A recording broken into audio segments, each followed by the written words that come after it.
నందేమో నాన్నకి సింహం నీ అమ్మకి వాహనమై ఉండలేదా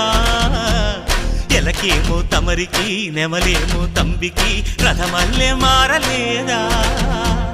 పలుజాతుల భిన్నత్వం కనిపిస్తున్నా కలిసుంటూ ఏకత్వం బోధిస్తున్నా ఎందుకు మాకి హింసావాదం ఎదిగేటందుకు అది ఆటంకం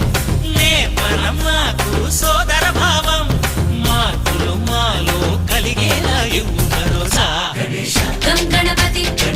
గం గణపతి గం గణపతి జై జై గణేశ జై కొడత గణేశ జయములిప్పు బొజ్జ గణేశ హై హై గణేశ అడిగేస్తా గణేశ అభయమిప్పు బుజ్జి గణేశ